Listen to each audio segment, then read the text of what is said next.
an enabling ecosystem which will be provided for the states, which will have a choice of adopting the new legal framework. Entrepreneurs will be able to operate buses on various routes, subject to efficiency and safety norms. The major benefit of this game-changing initiative will be the provision for a more efficient public transport facilities, greater public convenience, new investments in moribund sectors, creation of new jobs for our youth, growth of startup entrepreneurs, and other multiplier effects. These measures will take us faster down the road to development. In 2015, India's major ports have handled the highest ever quality of cargo. We have also added the highest ever capacity in major ports. We have started a series of measures for modernizing ports and increasing their efficacy. The Sagarmala project has already been rolled out. We are planning to develop new greenfield ports both in the eastern and western coasts of India. The work of the national waterways is already being expedited. Rupees 800 crores has been provided for this initiative. In civil aviation sector, the government is drawing up an action plan for revival of unserved and underserved airports. There are 160 airports and airstrips with state governments which can be revived at an indicative cost of rupees 50 to 100 crores each. We will partner with the state governments to develop some of these airports for regional connectivity. Similarly, 10 out of the 25 non-functional airstrips with the Airport Authority of India will also be developed. Another major announcement. India is blessed with rich natural resources, including oil and gas. However, their discovery and exploitation has been below our potential. Imports of hydrocarbons occupy a larger share of India's imports. There is a situation of rising demand, near stagnation in production, and consequent rapid increase in imports.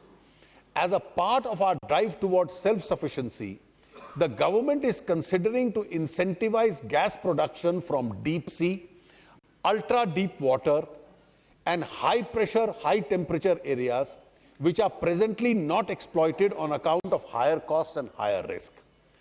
A proposal is under consideration for new discoveries and areas which are yet to commence production.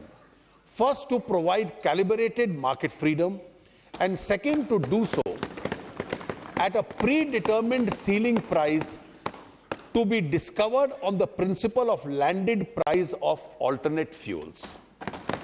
This will bring considerable amount investment in this segment. In the other segment of infrastructure, our government has achieved the highest coal production growth in over 2 decades, highest ever capacity in addition in generation, highest ever increase in transmission lines and in distribution of LED bulbs. In the power sector, we need to diversify the resources of power generation for long-term stability. The government is drawing up a comprehensive plan spanning over 15 to 20 years to augment investment in nuclear power generation. Budgetary allocation up to rupees 3,000 crore per annum, together with public sector investment, will be leveraged to facilitate the required investment for this purpose. To augment infrastructure spending further, government will permit mobilization of additional finances up to rupees 31,300 by the NHAI, PFC, REC, ERIDA, NABARD and Inland Water Authority through raising of bonds during 16-17. Our private sector plays a very important role in developing infrastructure, as many of which are implemented in the public-private partnership.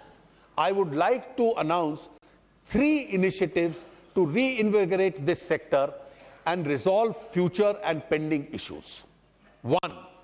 A public utility resolution of disputes bill will be introduced during 2016-17 to streamline an institutional arrangement for resolution of disputes in infrastructure relating to construction contracts, PPP, and public utility contracts. 2.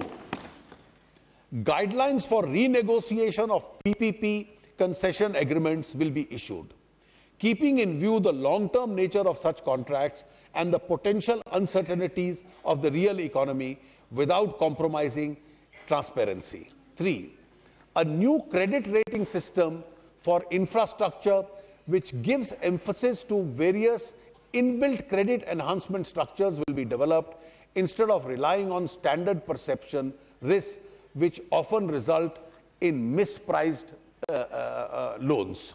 These, Madam, I hope, will expedite the commencement of some of the stalled projects.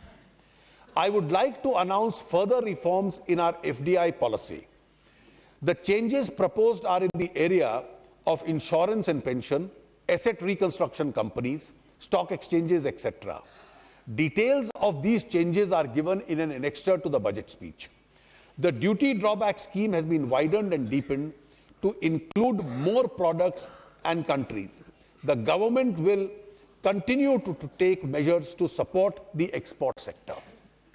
Our FDI policy has also to address the requirements of the farmers and our food processing industry. A lot of fruits and vegetables grown by our farmers either do not fetch the right price or fail to reach the market.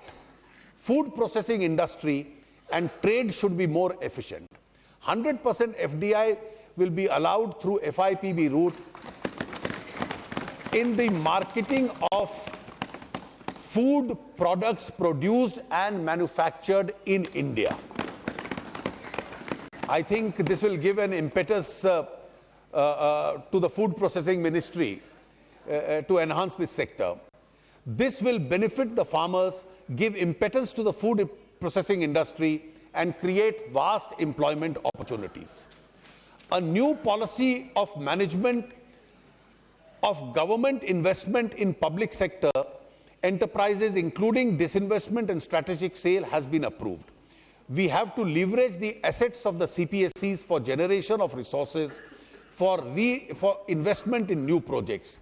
We will encourage CPSEs to divest individual assets like land, manufacturing unit to release their asset value for making investments in new projects. The Niti Aayog will identify the CPSEs for this strategic sale. We will adopt a comprehensive approach for efficient management of the government investment in CPSEs by addressing issues such as capital restructuring, dividend bonus shares, etc. The Department of Disinvestment is being renamed the Department of Investment and Public Asset Management, the DIPAM. Financial sector reforms. A vibrant financial sector is of critical importance to the growth of every economy. In my last two budgets, I had announced several measures in this regard. I would now like to announce the following initiatives. A systematic vacuum exists with regard to the bankruptcy situation in financial firms. A comprehensive code on resolution of financial firms will be introduced as a bill in Parliament in 2016-17.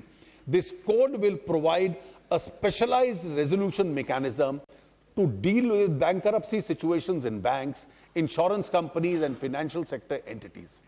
The code, together with the Insolvency and Bankruptcy Code 2015, when enacted, will provide a comprehensive resolution mechanism for our economy. The RBI Act 1934 is being amended to provide a statutory basis for the monetary policy framework and a policy committee through the Finance Bill 2016. The committee